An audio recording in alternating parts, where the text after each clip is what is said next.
life can get rough. You get knocked down, but you gotta get up. Keep going. All right, everyone, welcome to another episode of the Sovereign CEO. I almost tripped over my own tongue. I have with me today my friend Audrey. Audrey, welcome to the podcast. Hello, Carla. Excited to be here. I love talking to you. I'm constantly sending Audrey emails. Can you come into my community? Can you come into the Yeah. podcast? Because I love what she teaches on.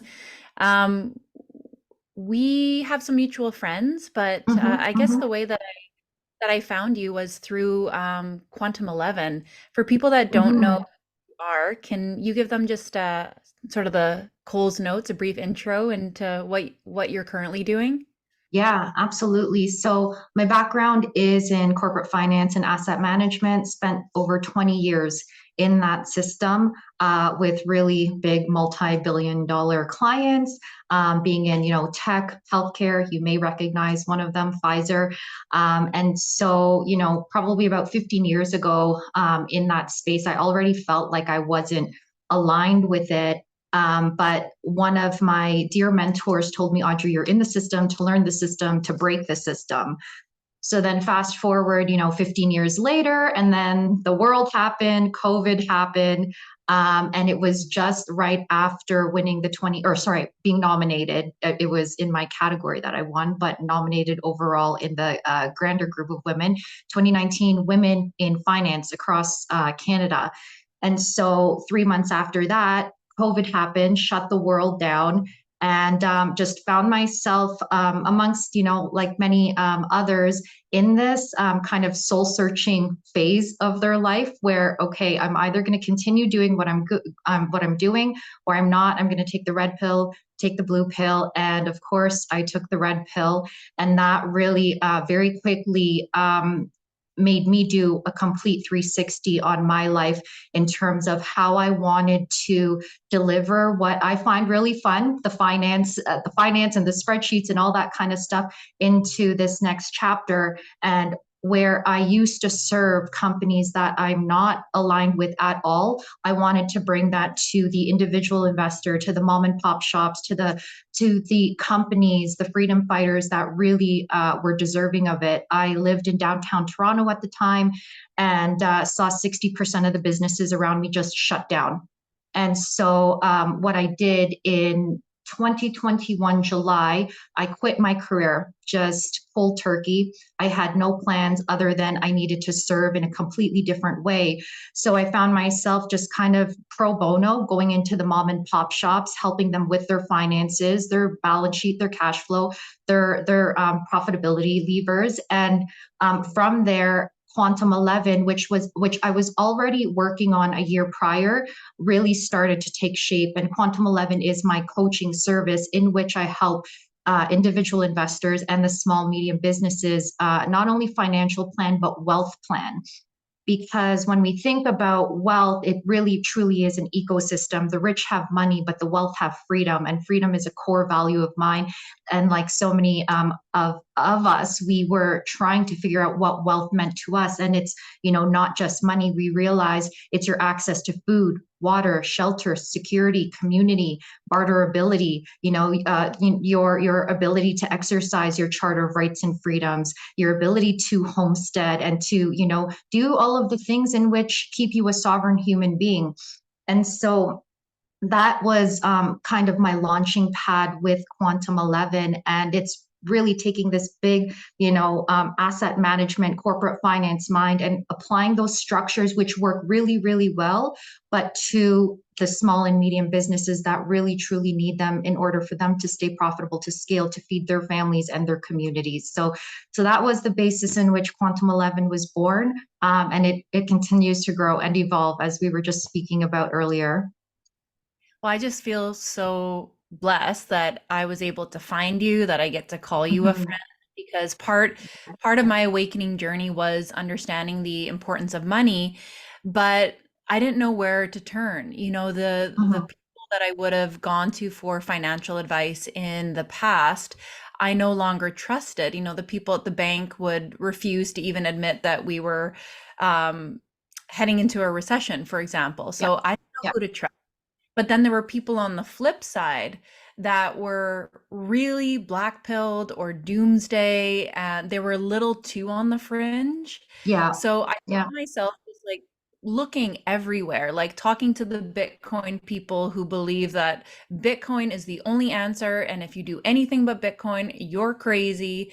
And talking to people that are like, no, you have to sell everything you own, and you have to move to Costa Yeah. Rica, and then you talk to the Yeah. bankers, and they're like, everything's there's no issue. It was so hard to find somebody to trust a few years ago. And this is what I find so interesting about your past is Mm-hmm. you're the kind of person that I actually gravitate to, someone that really Mm-hmm. understands one foot in the system and one foot out. Yeah. That's where we need to where we need to go. And you like lots of solutions, which is another thing that I really appreciate about you. You're never like, this is the way.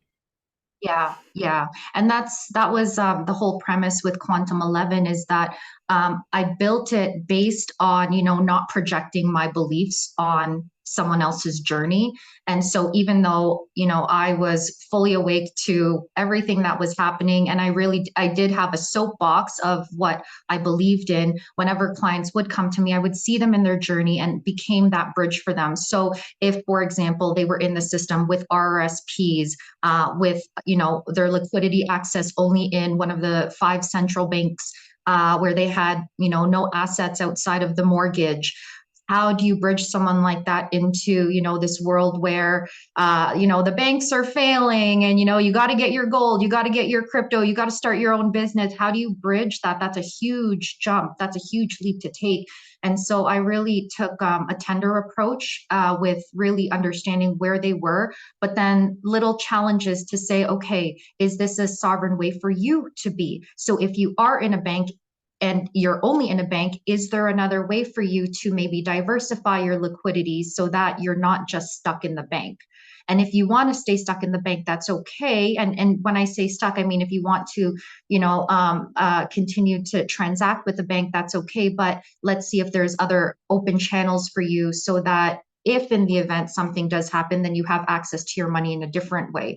So that's kind of the approach that I took, because it is really hard to take that leap. Like there's, emotional trauma, like the unlearning, the undoing, and that doesn't happen overnight. That's like years of processing, because it's so fully tethered and ingrained into our system and into us at a cellular level, that to be able to switch that off, cold turkey, is a journey.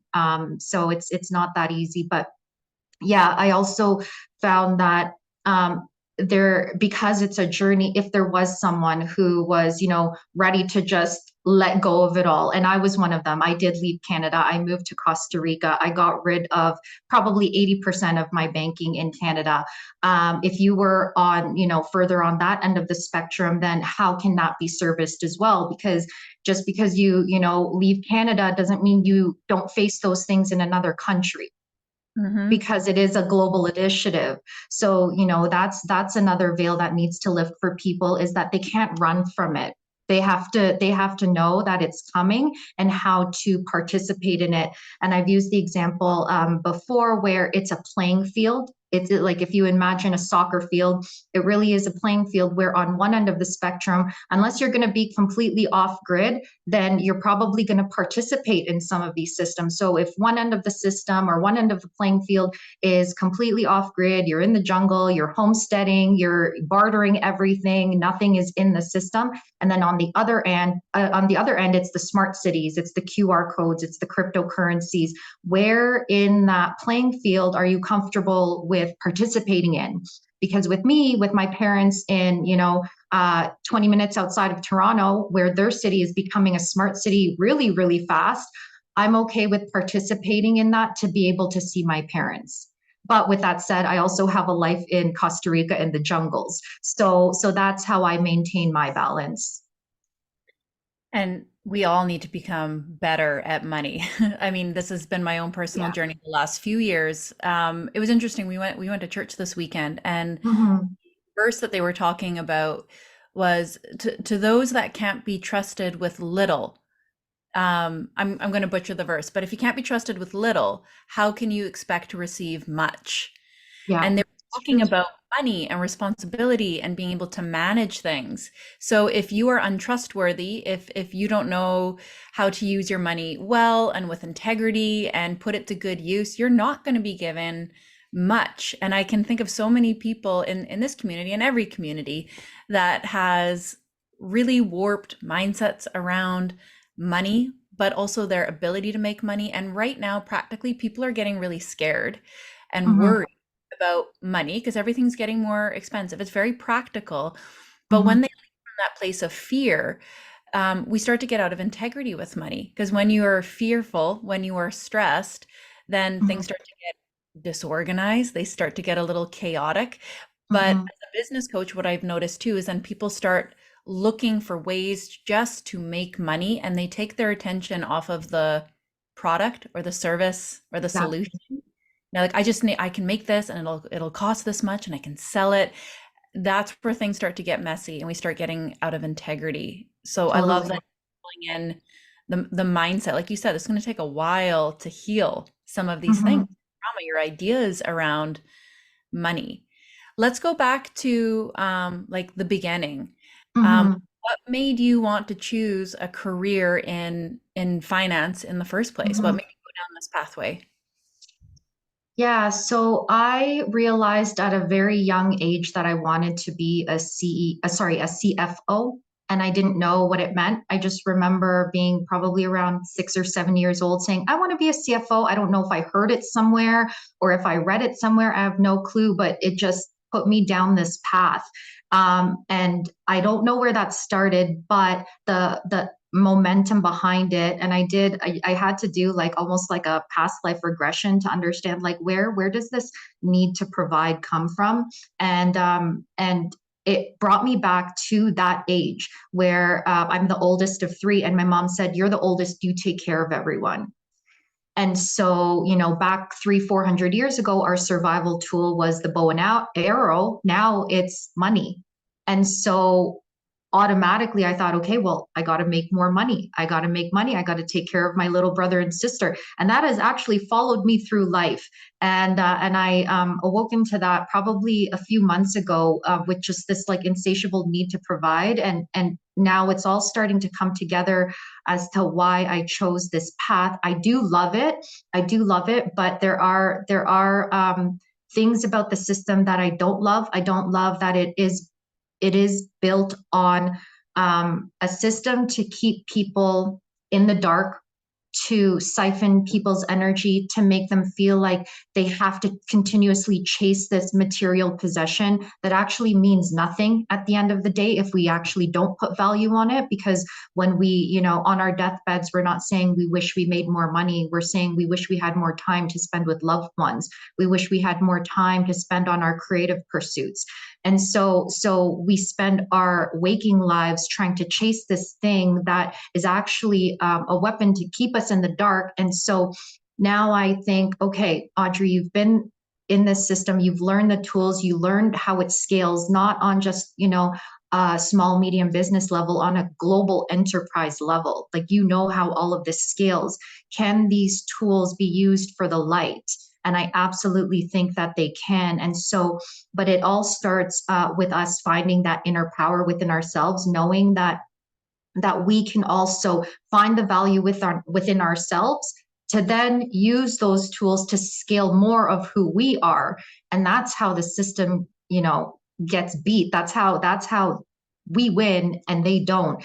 And that's what I really want to truly impart into people, is that they created a system where we have to give up all of our power to the external so that we don't know what to do when it actually comes to us. And let's flip that around, find that inner power within ourselves so that when we do hone in on what our soul's purpose is, we can scale it with integrity. That we're doing something that we actually love instead of just chasing these dollar signs at the end of the day that really don't mean anything when we go to the grave.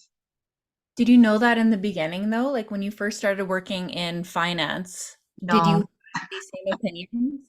No, No. absolutely not. I was very much programmed by the boss bitch mentality. I make my own money. I make my own dollar bills, bring in the dough. I don't need a man to take care of me. I can take care of myself. I'm an independent woman, completely indoctrinated, where I thought I was my own island. I made a crap ton of money and I can take care of myself. Only to realize now as a mother that it's a complete program. It's to I do see how it has empowered women to a degree, but the intention behind it is to actually disempower. So while I have learned a lot, and I have learned a lot about, my self-worth and value, what I'm actually doing in the Boss Bitch program, and something that I was, really unconsciously doing, just making money because I loved making money. And now really seeing, okay, I was making money, but I actually had no self-worth. I was not valuing my gifts. I was not honoring myself. I was not honoring the fact that I can create in a completely different way. And so now being on the other side of that, I see it for what it is. I'm grateful for it, but I was completely in the dark, completely indoctrinated.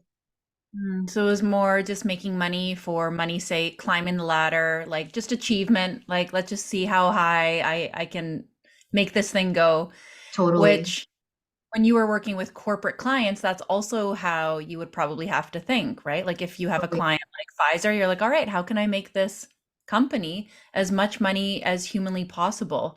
Was there a Totally. point in working, and I'm not sure how much you're allowed to talk about, when you're working with a company like that, like I'm sure your opinions on health have also shifted over the years. Mhm. Um, was it just a normal job at first? Was there like a point where you're like, something doesn't feel good? Like, were you seeing things on the back end about the amount of money coming in? Tell me about that experience, whatever you're allowed to. Yeah, no problem. I was so unfazed by large sums of money that to me it was just a numbers game. So how could we scale this if we're working with, this X amount of budget to be able to scale X amount of revenue? It made no difference to me. I was just really good at growing dollars. And so I do recall when I was with BD Becton Dickinson, they made the rapid antigen tests.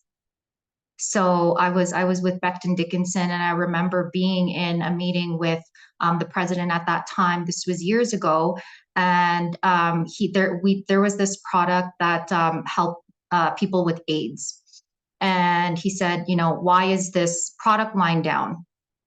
And I said, well, there's less people with AIDS, and he goes, yeah, I guess it's better for humanity, and like, yeah. And at that point, I was like, oh my God, what am I doing? What am I doing? He's And disappointed. so, yeah, and I knew I knew the companies that I was involved with, but you get just so pulled into your own world and to your own survival. I was totally selfish living downtown Toronto by myself in a condo. I had no children. I had my girlfriends. I had my nights out. So just completely in this bubble where I was making money and it was fine. And the human impact of that was felt like it was so far outside of me, but really we're all just one at the end of the day, and everything we do impacts someone else. Like we're just the drop in the ocean.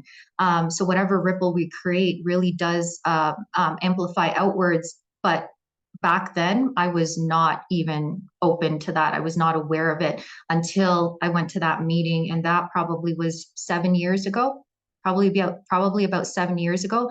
And that really took me down, the rabbit hole on the finance side with the Federal Reserve and how, we're in this debt slavery system, and, just the veil lifting in that way, and having so many ego deaths with Audrey. What are you doing? Like, why are you participating in this? There is a human side to this. It's not just about the dollars. It's not about, how much you can grow this because you can, like you've done it. You've been awarded for it multiple times, but now how can you sit on the other end of the spectrum and actually use these skills to help humanity instead of unconsciously hurting humanity. So that was a huge wake up call for me. And yeah, so ever since then, I've been kind of on that journey on the finance side 7 years ago. And then, of course, COVID just like was the icing on top with, how much I valued freedom, sovereignty, truth, humanity, love, all of these things that really nourish our soul and really allow us to express in our fullest expression. Those are the things I value now. But it was a long journey. Okay, so this happened way before 2020 even happened. You started picking away at the system. How Mhm. how many other people in your profession do you think are aware of the system and how it's rigged? And like you mentioned, the Federal Reserve. Are most people I completely the Yeah, so the way that these systems work, the further away you are from the source, the more unconscious you become, and then you just become a cog. You become a cost input into their system. So I would say 99% of the people were not aware. They were like me, just doing their job, getting the paycheck, getting the bonuses, and then feeding their families at the end of the day, because that's really what they care about. If they can feed their family and they were getting this stable income, then the human impact down the line wasn't in their mind. It wasn't in their awareness. So I would say probably 99% of people that are working these systems don't know what the bigger picture is. They have no idea. And I remember when I started posting about COVID, probably, when was it? So March 13th, the news hit. I started March 13th, 2020. I started posting like April 1st, 2020, just how much I didn't agree with it. I listed out all of the impacts, the CBDCs that are coming. I listed, we're going to get, forced jab, that they already have 7 super plants to be able to manufacture, this medicine. I posted the whole thing, and I saw my old team, my old coworkers just following me, and the amount of hate I got because they were so, and these were my old healthcare workers. It was shocking. I didn't realize that truth was going to put me in this place where my reputation was going to be ruined, that the Audrey that I knew was going to die. Like, I had no idea. I just saw information that I thought, okay, if I share this, then everyone else will realize what's happening. No, it was the opposite. immediately tied it to finance? How Yeah. did you know immediately to connect that with finance? Like they hadn't even mentioned CBDCs yet. What Mhm, did you mhm. know about what was coming already so that as soon as COVID happened, you're like, I know what this is? I've been in the crypto space for probably 7 years as well. So in the crypto space, they talk about upcoming technologies, AI. So I've been in that world for a very long time already. So I saw their plans on, how we get rid of the fiat, turn our central currency into something digital, which then competes with something like a Bitcoin. So I was already exposed to that world. I'm already exposed to big, asset management investor reports, prospectus reports. I see the 10-year plans. I know how to do that kind of research. So I wasn't even looking at what public health was saying. I was literally reading investment reports, where the money was going to go. And I shared that with a girlfriend. I'm like, here's the report. Like, all you need to do is follow this trail. And she was trained to say, oh, just follow the money. That's what the conspiracy theorists do. Oh, just follow the money. Don't listen to, my brother-in-law who's a doctor in the COVID unit. Just follow the money. So I got a lot of that kind of backlash. In my mind, it was so simple. Just literally follow the money, because that's the playbook that's happening right now. And it's, a 10-year plan, and then they've got another 10-year plan after this. Like, for me, if in my monkey mind, it's that simple. But I realized very quickly after, hate mail, death threats, all the things, family cutting you off, I realized, okay, this is not as easy as I thought it was going to be. So I was already aware of it from that standpoint. And then all of the public health stuff just was confirming all of the investment reports I was reading. Well, The gaslighting is unreal. It's easy to make you feel like you are crazy because nothing is hidden. They are literally in Davos running Hmm. ads for the 2030 agenda. They're telling you exactly what's going to happen. And Yep. people are so, I guess they're just bombarded with information. Like they're telling you you will own nothing with this man with this like friendly smile. Hmm. You will own nothing and you'll be happy. Yeah. You're going to be in a 15-minute city. You won't even need to travel. We're Yeah. going to put on your credit card what you're able to buy for food or meat or travel, and there's going to be limits on that.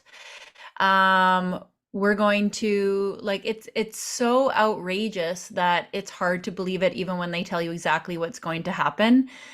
We can read your thoughts with a brain chip, and they're actually doing Totally. presentations on that. We're going to put your credit card and your phone actually in your body. It sounds so crazy, yet they're doing it and they're just telling like that's almost how this is actually working.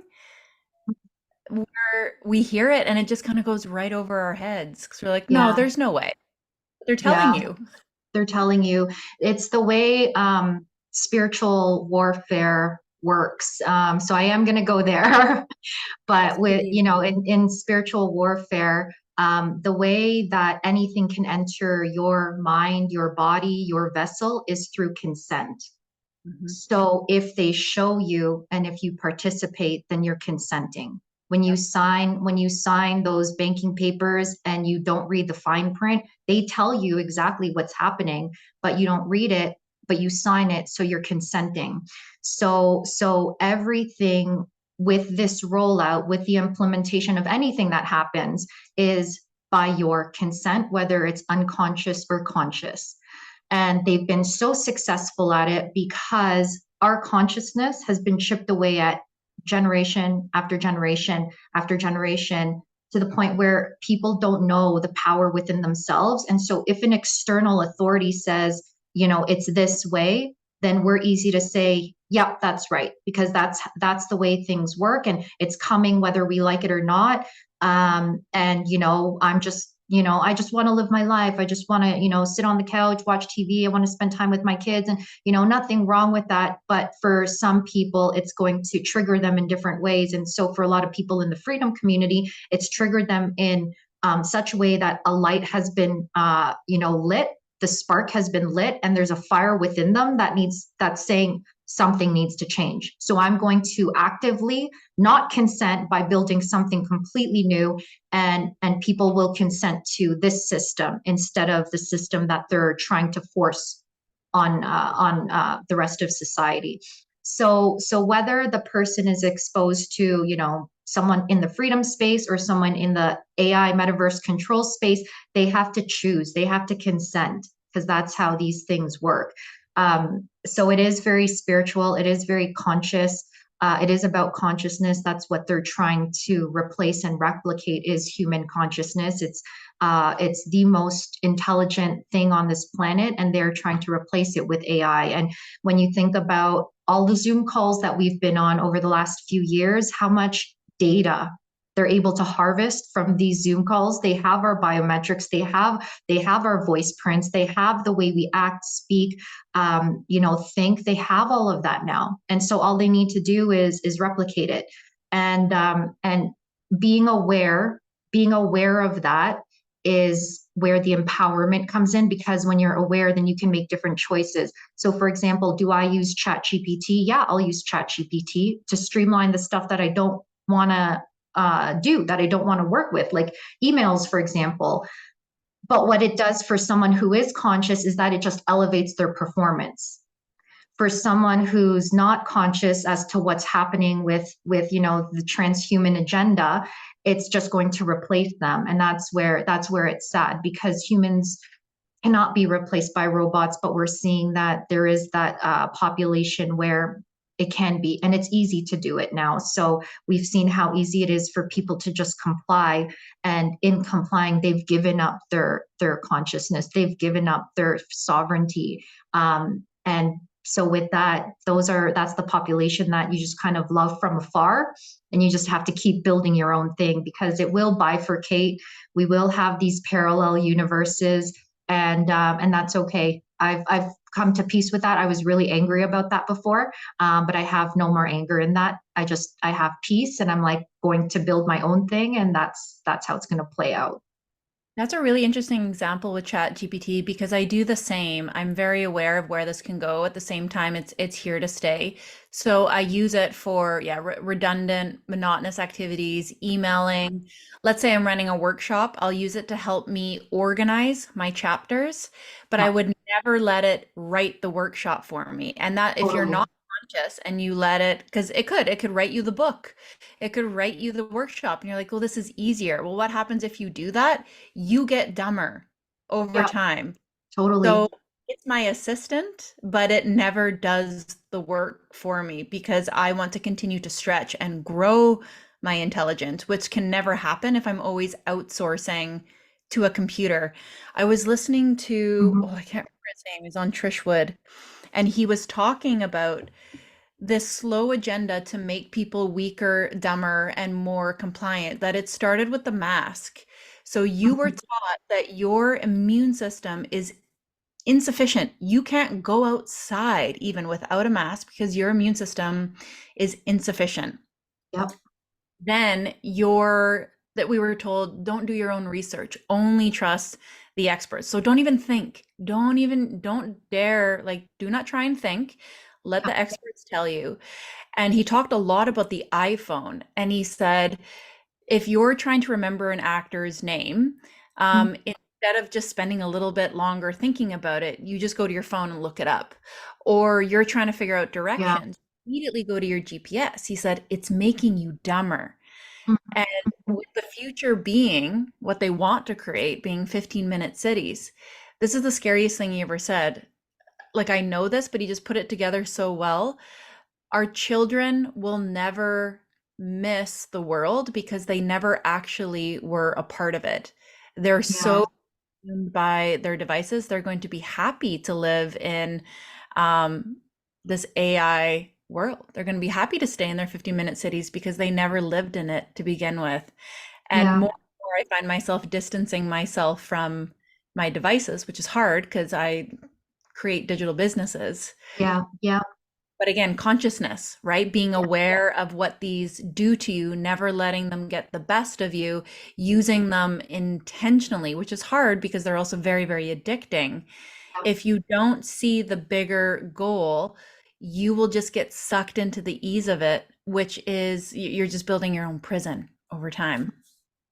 Absolutely. And it's it is sad because there are children, and I see them, whether I'm in Canada or Costa Rica, addicted to their devices. And my housekeeper's son was here listening to some music, and I was like, oh, what are you listening to? And it's all very robotic, it's all very AI, so he's like already very addicted to kind of that space, and he wants to get the glasses, the AI glasses, and he wants to. And I just think, oh my god, like, you live in Costa Rica, like beaches and jungle, and you want to see the beaches and jungle in a pair of AI glasses. That's wild. It's sad. It's really sad. And so I see now those real life examples of how children are disconnecting, and it pushes me even further to try to find, like, community that have the same value system that I do, with, connecting to nature, connecting to ourselves, always making sure that our consciousness is healthy. I like finding that community is going to it is top priority. It is top priority because when we see what's happening with the world, like, you actually have to find a group that is building away from that. It's gonna Whatever they're rolling in is coming, whether we like it or not. So it's a matter of making sure that you are not part of that. And if you do participate in it, then you do it in a way where it is intentional, like you said, and conscious, so that you can pull out. Well, and the hardest part about consciousness, like, I'm so grateful that I had an entire career in the coaching industry and Yeah. in yoga and in running transformational events before this happened, because I Hmm. was doing hard and uncomfortable and dark things, because Hmm. becoming conscious can be a painful process. So, like, the recognition, for example, that As a mother, maybe you've been spending too much time on your own phone and not being present with your own kids or letting them do it too much. That's painful. And that's something that a lot of people just bypass because they don't want to have to deal with that shame or that pain in order to Totally. heal it. And I really noticed that with money. I didn't Mhm. realize how unconscious I was with money. It started about 5 years ago, where first the recognition that, wow, why don't I know these things already? Why wasn't at 35, why wasn't I paying attention? Why wasn't I taught? It was embarrassing for me to go and talk to someone for the first time, to talk about basic accounting and better budgeting and really getting my hands dirty. That was embarrassing. That was hard. A lot of shame came up for me.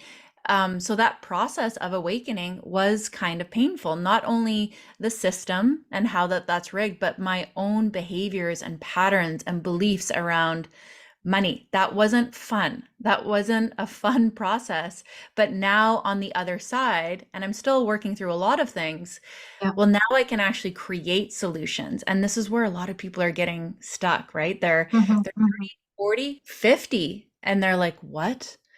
Everything I've been taught is incorrect. I don't know Yeah. anything. I'm outsourcing all of my knowledge and now like I'm embarrassed. And that's where a lot of people are right now. Yeah, yeah, and that's instilled at very young ages. Like when we think about how we grew up, many of us grew up in environments where we had, the working father, the overworked mother, pretty modest homes, but I'm sure somewhere along the line you heard your mom say, "We don't have enough," or "That's too expensive." Or it's greedy to have that, it's shameful to talk about money. So all of these programs get instilled in us at a very young age. Something as simple as going to the store with your mom and asking her for a chocolate bar and she's like, "I can't afford that." All of those get imprinted on the child. Or your dad coming home from work after a really long day, and you could see that he's tired and stressed out, and he complains about not being able to pay for the mortgage or pay for groceries. We've experienced, maybe not that particular example, but we've experienced those types of programs in some way, shape, or form. If not from our parents, then from someone else's parents, where that lack, that scarcity mindset, that fear of money gets instilled. Another program that gets instilled is that men take care of the money and women don't. Mhm. So women are automatically defaulted to not knowing. Yeah. So a ton of programs that women have to work through is, whatever programming their parents had with lack, scarcity. And then if you are a woman, then where were you disempowered? Where were you told that women are not supposed to know that information, that the man takes care of the money, that, you know what, honey, I'll take care of that. Just, do your thing. And, you don't need to know this information. So there's that layer. And then of course there's the layer where in general we're in a system, in a global system, where money is hoarded at the top, and then it's used as a control mechanism, as an incentive for us to do what they want us to do.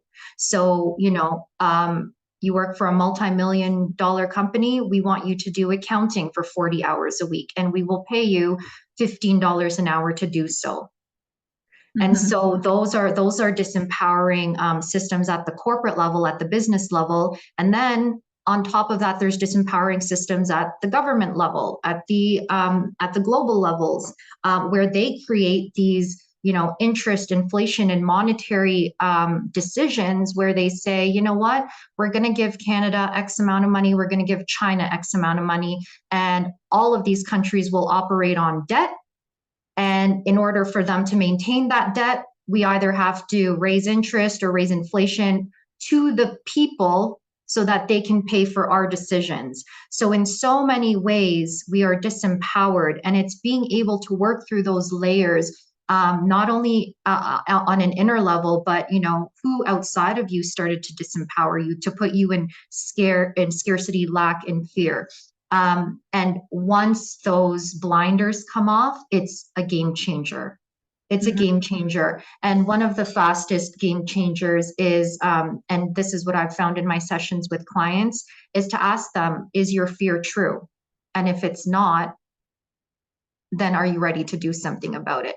Because part of stepping into money empowerment is valuing yourself, but then also being able to let go of your old story so that you have space for the new story. And that letting go is so hard for people.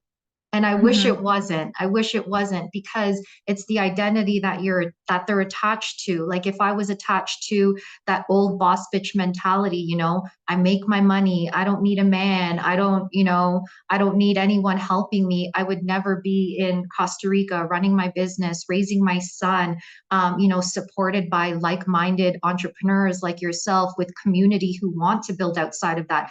Like that is a completely different person than Audrey, even just 4 years ago. So when someone is faced with their limiting beliefs, with money, with relationships, whatever it is, with themselves, then they really have to go in and ask themselves, well, is that true? Am I poor? Am I bad with money? Am I not creative? Do I not have things that I can share with the world? Like, are those stories true? And that's the first step for them to decide, okay, you know what? That's not true. I'm Or not poor. Yeah. or it is, and they need to change something. Exactly. So, like, one of mine was about being irresponsible, Mm-hmm. and I was right. So it wasn't about bypassing that. I was like, okay, Totally. what do I need to do to be more responsible, to know about everything coming in and coming out, because I had an avoidant part that needed to be healed at that point. Mm-hmm. And this is what Mm-hmm. I really love about you. You really focus on the polarity.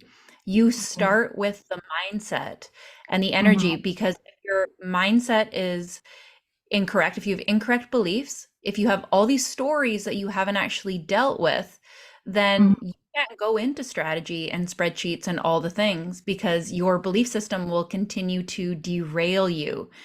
However, you also approach the practical.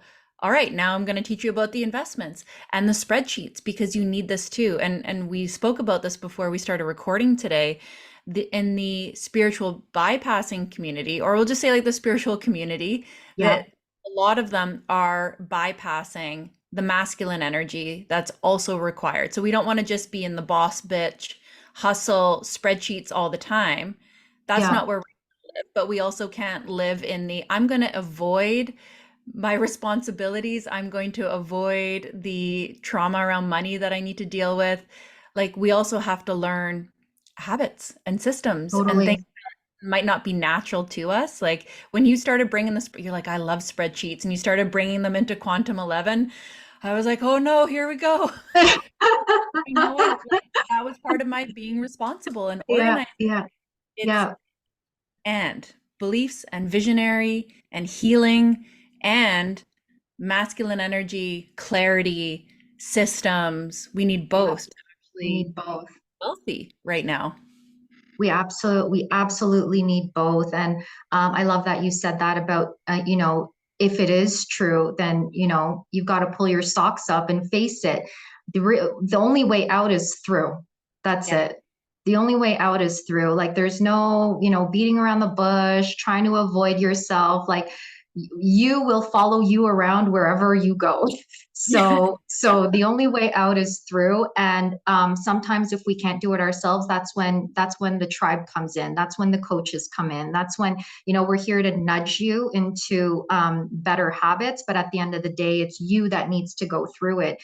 And yeah, and I love what you said about the masculine and the feminine coming in, because yes, while the vision and the mission and the overall strategy cannot be boxed in, because especially if you're an entrepreneur and you're trying to create something new, that cannot be put in a box. Like that is your creative vessel, and that will be in flow. But with that said, if you want to materialize it into a sustainable business, then that's when the organization and the structures then need to come into place. The accountants, the lawyers, the finance people, the HR people, the IT people, that's when they all need to start helping you build out your vision so that it could reach other people.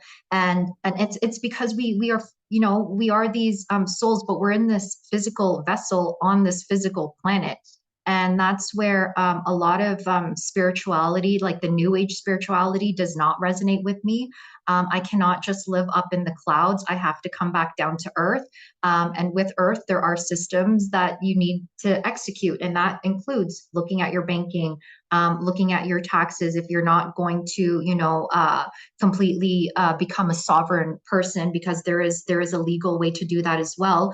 But most of us are not those sovereign beings on paper yet. And so until you have that, like, there are the taxes, there are, the weekly meetings, the check-ins, the legal meetings, the accounting, the finance, those things, those systems are there to help you scale, but I know they're not the sexiest things to do. Yeah, but it's like you got to brush your teeth. You got to clean Yeah, your teeth. exactly. Yeah. Exactly. So right now, like Quantum 11 is very outspoken and front facing about the Great Reset, and we're heading into the Great Reset. This is the plan. What do people need to know about the Great Reset in terms of their finances? So what they need to know is that, number one, it's all planned, all by design. So there should be no surprises as to why is the government doing this to me and why is the bank doing that to me? Because when people are still in that space, then they can't execute. So because they're still trying to figure out why the government is not helping them. So the first thing is to accept that it's happening. The second thing is to really start educating yourself on what is happening. So what is happening? It's a digital transformation of the system. What does that mean, Audrey? It basically means that the current fiat system that we're on right now, so every country has their own fiat currency.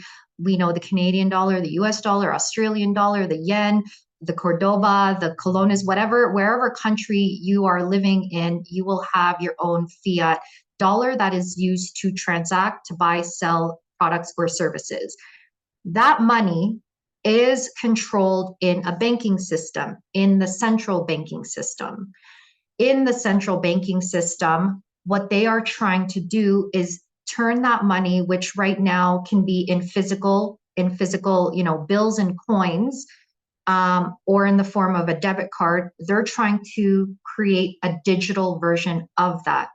So the physical money goes away and then it gets replaced by a digital currency. It's essentially just literally a number in a computer, and it's a computer program. That is what our dollar, our fiat, is turning into. Why is that a problem? Because the way that they're going to sell it is, 24/7 service, faster money, more accurate. You can send money across the world in 20 seconds versus 10 business days. Right now, we operate on what's called the SWIFT system. So if you want to send money from Canada to the US or Canada to Europe or wherever, you have to put in what's called a SWIFT code to be able to send those dollars. That's the central banking way of moving money. So with all of that is changing, but they're going to sell it on convenience. They're also going to sell it just because they're going to push it through, and you'll probably go into your bank one day and it's going to ask you to agree to the terms and conditions of digital changes in the banking system, and they'll say, oh, it's just a slight change. But until you actually read, and until you actually accept, you won't be able to access your bank account. So they're going to roll it out in many, many ways. And then what that does is, once it turns the fiat into a digital currency, your money essentially becomes a computer program. With a computer program, there are rules. So for example, if I go on a Zoom call and I want to say, yes, enter the Zoom, a program is then launched to allow me into this Zoom call. Money has the same kind of logic, where now in the centralized digital currency form of money, It will have rules. It's a computer program around what you can and cannot buy, the distance in which you can use it. It may or may not have expiration dates, and it will be based on your social credit. So right now, we have access to purchase homes, cars through loans.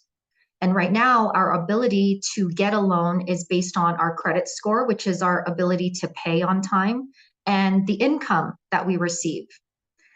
So now, what if you start adding extra layers to your credit score, like, do people like you or not? Do you agree with the government or not? So all of that becomes part of what's called your social credit. If you think about, if you've ever taken an Uber ride, you're rating the Uber driver and they're rating you. So all of that becomes part of your social credit score. And that social credit score will be part of the computer programming logic to say whether or not you deserve certain funds or not. Or that social credit will also say whether or not you deserve to be in a neighborhood or to go into a certain restaurant. So it's a really dangerous form of transacting because it's based so much on how you show up as a compliant citizen. And so the way to counter that, how do we counter that now, Audrey? So if that's coming, and by the way, CBDCs are launching June 2025.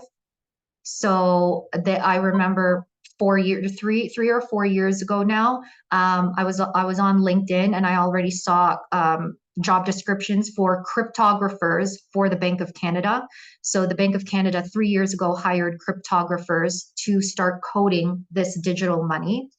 So I'm sure 3 years later, they're well on their way. So June 2025 is when they plan on rolling out the central bank digital currencies. So what do we do? Can I pause you real quick for the Sure. solution? If anyone, there still might be people listening that are like, there's no way. There's no way that there's going to be a social credit system. I just want to highlight 2 current laws. It's March 4th, the date that we are doing this podcast. So when we have Bill C-11, which is a censorship bill, like currently in Canada, we can't watch independent news media on social media platforms. So they are blocking your ability to see things that the government disagrees with. Now we have Bill C-36, which will be the online hate speech bill. Now this is relevant because the online hate speech is being painted as, well, we're just protecting children from like terrible things that they see on the internet. I just want you guys to pay attention if you're not believing this conversation.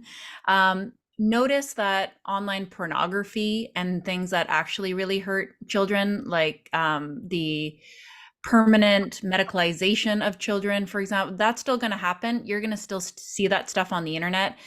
If the online hate bill passes, what you won't see is political dissenters. It's going to be hate speech to talk about the prime minister in a certain way. And there is massive punishment attached to this. So if you get caught doing hate speech, you can go to prison for a very lengthy period of time. There is pre-crime is a part of this bill as well. If you think that Carla Treadway is someone that might say something that the government doesn't like, you can report me and receive $20,000. So there will be financial incentives for you to report me because my behavior, this behavior might not have even happened. It's a pre-crime bill. You will get financially rewarded if you report me, and I will have financial consequences as well as jail time. This is happening right now. It has not passed yet. The left is trying to pass this. So if you think a social credit system is a far off idea, look what's happening right now. Absolutely. It's mirroring a lot of what's happening in China. The people there are already on a social credit system, and they cannot veer away from the narrative. And if they do, then they're marked, they're tagged, and they lose access to, basic needs, to certain employment, to travel, to eating at certain places, to living in certain conditions, they lose that access. And they even have enforcers. So almost like neighbor snitches. They have neighbor snitches to go around and actually score people. So it's very real.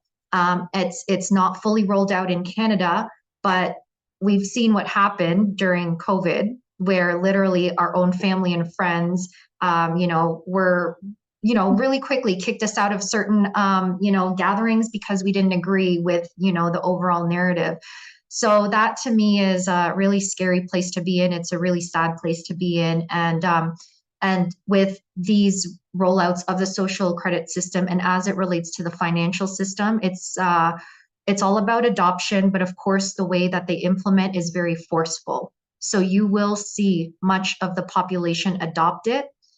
So it really is about, how to find that tribe of people, that community of people that are opposite, that have opposite viewpoints of that to then build with, because you're going to need it. Community is huge. Community is what's going to get us through, having access to basic food, water, shelter, your electricity.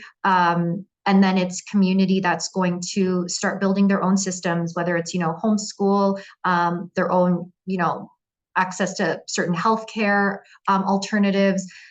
Community is going to be huge. And I also like to encourage people. Sometimes I love Canada. I'm a Canadian patriot, but what I found with the balance for myself in order to keep me and Gabriel safe is there an opportunity to look outside of Canada? And I'm not saying leave Canada. I'm not saying that at all, because it's actually everywhere. It's happening in Costa Rica, where I am. But my ability to move and be mobile is so important.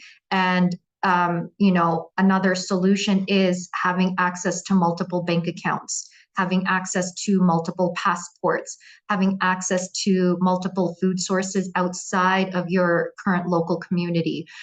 It's really just diversification. It's no different than, having different stocks in your stock portfolio. Like, you want to be able to diversify your access to those things.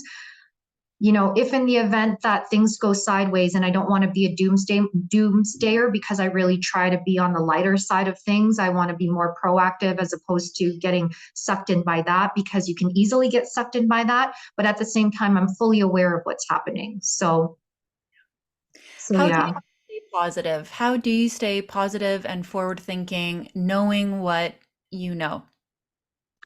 It's community. Community is huge, because one of the first things that left when I did decide to go down, the rabbit hole and start speaking truth, was my family, my tribe left. So that was the first thing to leave. And so the first thing that I needed to find again was new community. And so with community, and now that I'm on the opposite side of the boss bitch, I can do it by myself. I've learned I cannot do it by myself. I'm not an island on my own. People are not islands on their own. They're not meant to. They're not supposed to.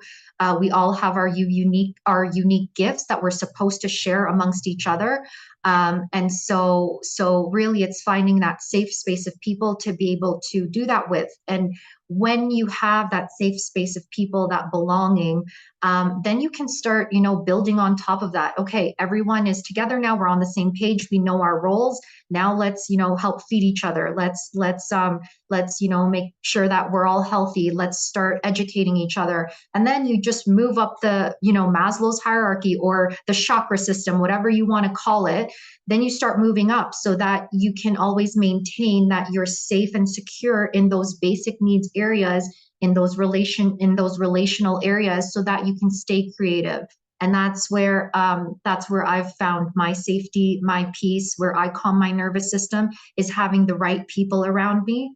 And not to say that I can't misalign with someone, because I absolutely can, but sometimes even along this path, and even within the freedom communities, you'll start to taper off again, because then you'll find, another group that will help you push your vision or support your vision.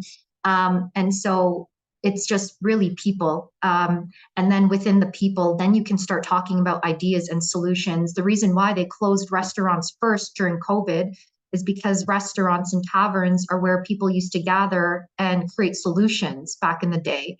And so where's our tavern? Like who's that tavern that's going to let you in so that you can discuss ideas and solutions?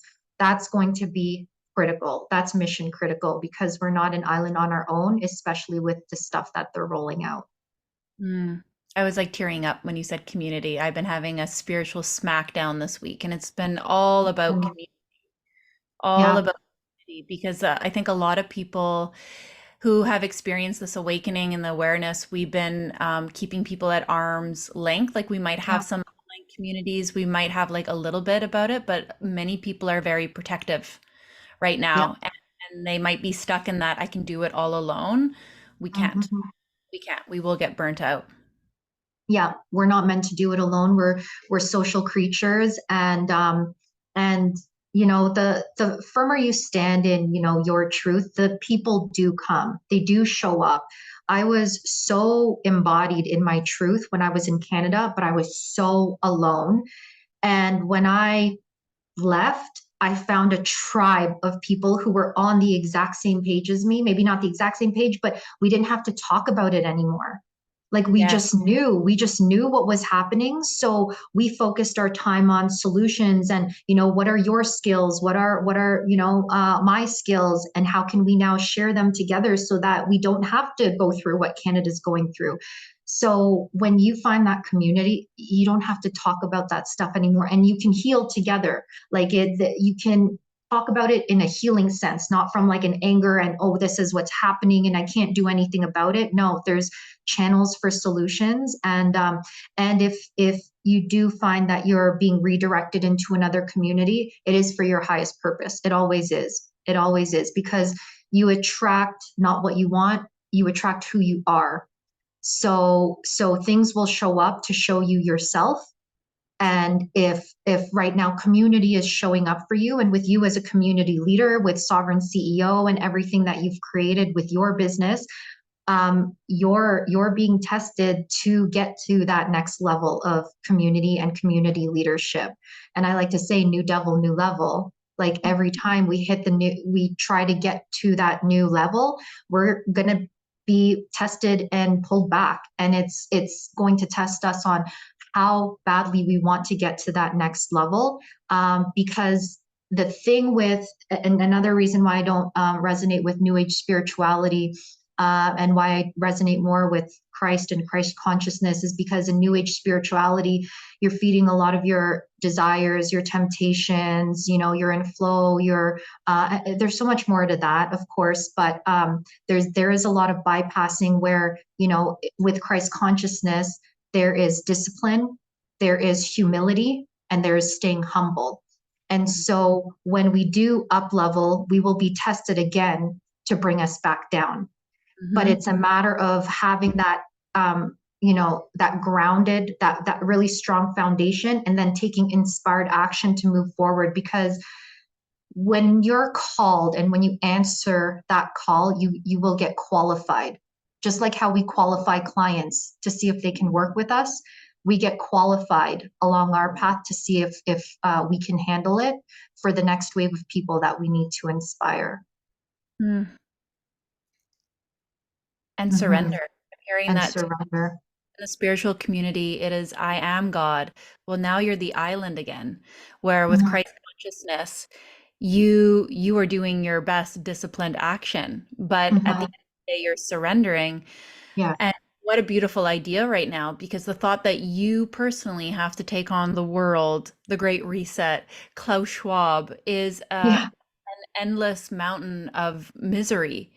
And I've been Yeah. feeling that myself a lot this week. And the message that I've been Mhm. hearing clear as day is you just lay it all down at the feet, right? Yeah. This is It's not yours to beautiful. carry. And then watch what happens. Then the right people will come into your world. And you really hit the nail on the head with community. I'm getting shivers, because it's not just like-minded people. It's not that you guys are all awake and you know about these evil things.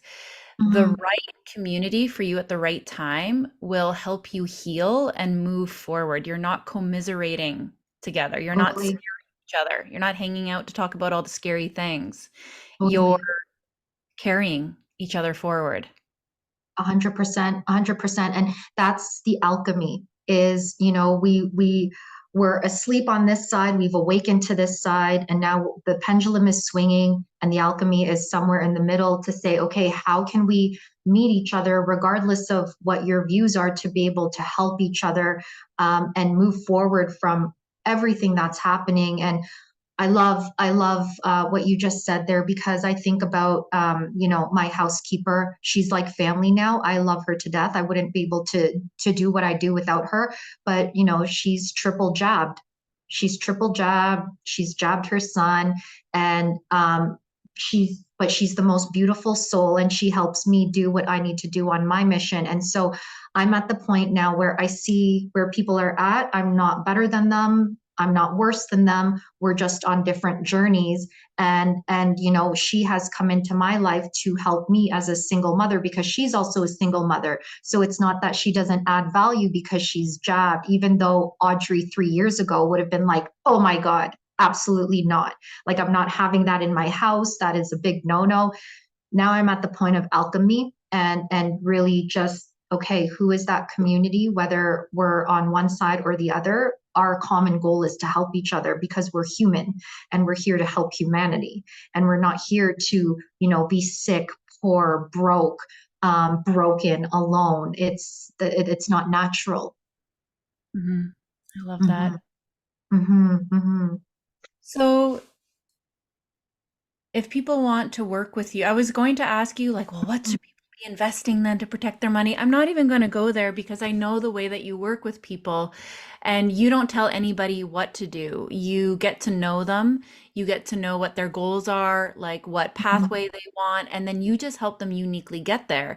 And I've Yeah. heard you talk about investments within the system, and then I've heard you talk about things like moving to Costa Rica, and you'll give people all of the options. You can talk about precious metals, you can talk about stocks, you can talk about crypto. Um, Mm-hmm. I really love that about you. If someone wants to know more about your containers, your communities, where do they find you? Yeah, so right now you can find me on www.quantum11.co, not .com, it's .co. People often put the com. Or my Instagram, which is at quantum11.co. With Quantum 11, I do private coaching, private wealth coaching for individuals or business. But then I also do have a group coaching container, which is coming to an end in September because I'm starting to see that people are really honing in on their craft, and maybe if they're not, like, that's the ideal client that I want to focus on are the people who are ready to put boots to the ground. So I have CFO services for people who need the business finance. But then I'm also focusing on a new program called The Wealthy Woman. So The Wealthy Woman is essentially it's taking a holistic approach to finance, not just, okay, Audrey, like, here are my investments. How do I create an ROI on it? I do still have that space, that container, but the wealthy woman is for the woman and specifically the mother. If you're a mother, if you're not a mother, that's okay. But for the woman to be safe, protected, supported, and provided for through a combination of her finances, but also making sure that energetically she's good. Her mental, physical, spiritual health is good. So in that container, I'm going to bring in those other coaches. And I'm, of course, the wealth coach on the side because I've done it for 20 years, over 20 years, where I would get into a call and just talk investments. And all that does is create stress and having that person manage an asset that they don't want to manage. So, perfect example, someone's dad gives them the family business Mhm. and that person hates it and it creates stress and trauma in the body. The business starts to go sideways after their dad passes away because they're just not aligned with their dad's vision. And so where I used to lead with the foot of investment planning, now with the woman I lead with the foot of, okay, let's talk about your fears, your traumas, your blocks with money. Let's make sure that, things in the house are good, that your health is on track. And then from that space, let's now start creating your investment plan. And we can go through all the asset classes. We can talk real estate. We can talk business, stocks, crypto, precious metals. We can talk, profitability within the business. We can go through all of those layers, but it has to be from a clean space. The woman manages money so much differently from the way a man manages money. My other motivation is because I am a single mother, and there's such a need for women to have financial stability. And if there's not a partner to provide that, then what are the tools that she needs to put in place for, the generational wealth of her child? So for me, as an example, I run my own business, but I'm still at home with Gabriel full time. But my grandkids are set up. So Gabriel is set up and my grandkids are set up. And so what are the tools that a woman needs to do as a single mother if she doesn't have that extra income provider to provide that safety, support, and stability? So that's what Wealthy Woman is. That's actually launching March 10th.